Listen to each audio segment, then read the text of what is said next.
Welcome to Public House, intimate conversations with people making a difference in the Hudson Valley.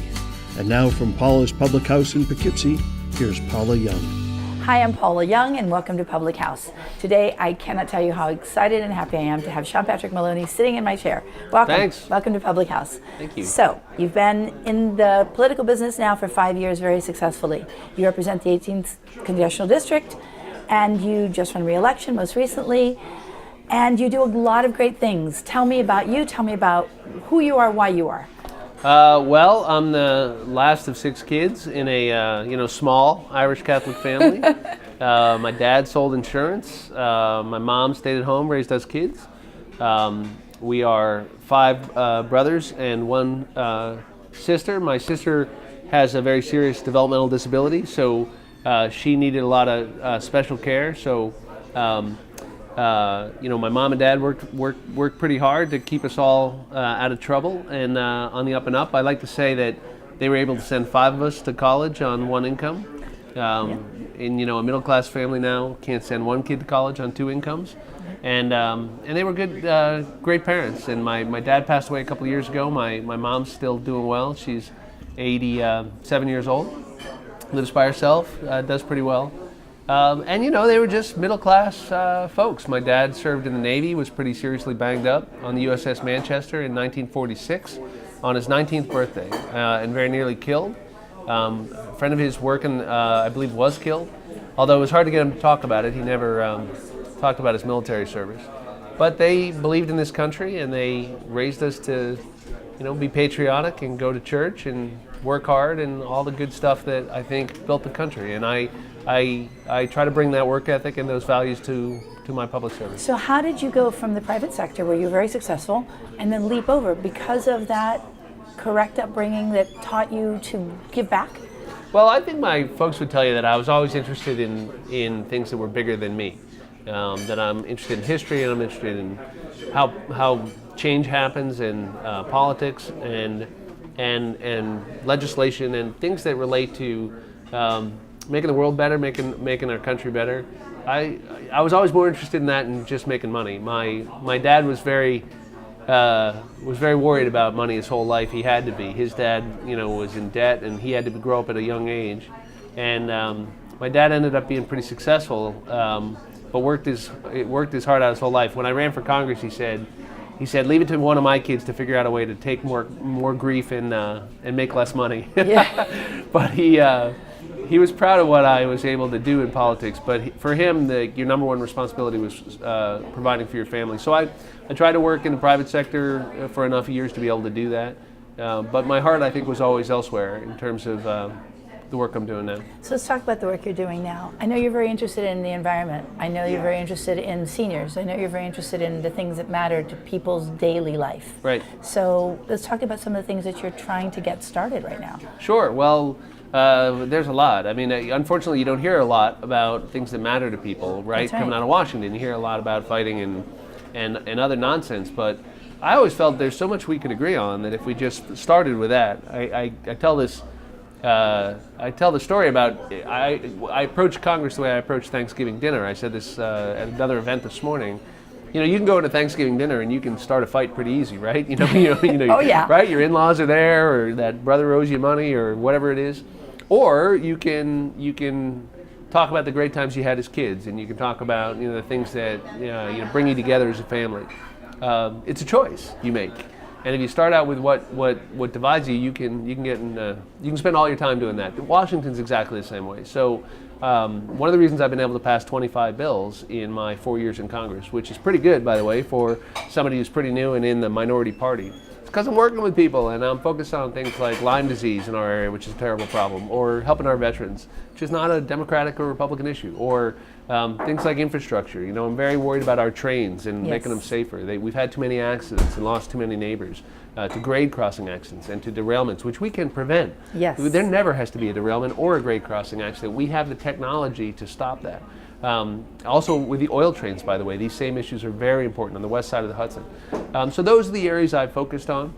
Things like education, things like, the things that matter in people's lives. Student loan debt is killing so many middle-class families and slowing so many kids down, starting their own lives. there's a lot of work to do, and that's where my focus has been. So, Well, you're taking a page from the Europeans, because we basically, once cars became popular, we put all our monies towards that industry versus looking at public transportation and trains. Europe, it's all trains. Right. So the safety mechanisms that are there somehow should be here but aren't. right. Well, we are well past the point where we can use GPS and Wi-Fi technology to know where every train is at every moment, how fast it's going. Derailments only happen for one reason. It's because the train is going too fast. Exactly. And that is always because there's a problem with the way it's being operated.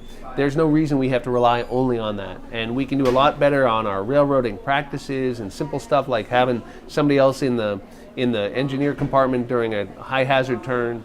But honestly, the technology can stop the train, and it can stop the train when something's in the track before the human eye can see it. Exactly. And that's the difference between stopping and having a close call and having a disaster. Exactly. That's what happened in Valhalla a couple of years Yes. ago. We see this on the freight trains, It the oil happened in trains. Cold Spring also, well, outside of the Manhattan area, where a gentleman from Cold Spring, a That's neighbor right. of ours, actually. Yeah, in Spite and Dival, we lost 4 of our neighbors there. One of those folks was a guy named Jim Lovell, who Yes. whose kids go to school with mine in Cold Yes. Spring. His wife actually Nancy's a works friend for me. of ours, yes, she's Yeah, wonderful. and wonderful family, and they suffered a terrible tragedy.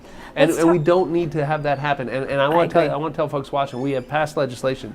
And we have opened up finally federal financing. I've done this since I've been in Congress that will fix that problem. Metro North right now is installing this technology I'm talking about. It's called positive train control, and it will be in place within about a year, That's year and a amazing. half, and That's great. that'll get done. And we've also renewed the federal support for grade crossing improvements so we can stop those accidents. So That's great. there are things we can get done if we work together. If we work together. Quickly about the seniors. We are aging the population pyramid. There are going to be more of us that are older than younger these days.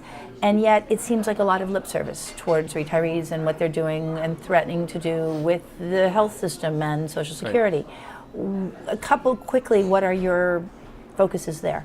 Right. Well, we have a lot of very insecure folks approaching retirement. They haven't been able to save the way they know they should. There's good reasons for that, by the way. It's because their wages have been flat for years, and because their kids have so much student loan debt. Sometimes they've had to pay a lot more for their kids' education, and then they themselves are on the hook for the debt. So we have a real danger that we are going to have a generation, the baby boom generation, that is not set up for retirement. Correct. That's why these programs like Medicare and Social Security are more important than ever. And it's important to remind folks that you've paid into them. That's This right. is not some charity they're giving Not you. at all. This is your money. Yes. And this is a social contract we have. I believe we can strengthen and preserve those programs forever. We also have to help people save for retirement. By the way, the biggest thing we can do to help, particularly millennials, in addition to their student loan debt, is to help them get into their own home that they own sooner. Now that doesn't mean buying a home you can't afford or going down the subprime teaching mortgage people road. to not carry But- debt in this country. But that's where wealth is Yes, created for the middle yes, class. I have absolutely. a plan for doing that, because intelligent, responsible home ownership is the number one way people build wealth over time. Right, I agree. And not having debt, not carrying debt, which Yeah. we do. Anyhow, and we're coming to a close of my time. I ask everyone the same question at the end of the interview. When you wake up in the morning and you see the light, what makes your heart beat? What makes you sing? What makes you get up? Oh, come on. I think like most people, my kids are the way I start my day. Every day I'm home, I walk them to the school bus.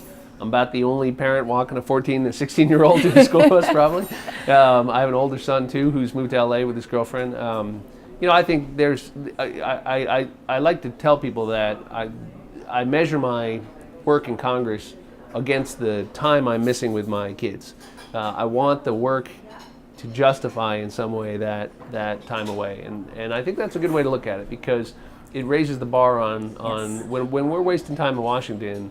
I see it as time I'm missing with them. They're not going to be young Time much we're never longer, going to so- get back, and leaving the Right. better tomorrow for them. So that's what gets me out of bed. Good to know. Thank you so much. Thank This you, was Paula. amazing. I hope we get opportunity to talk again. I'd like Thank you that. so much for tuning in, and I will see you soon. Thank you. That was wonderful.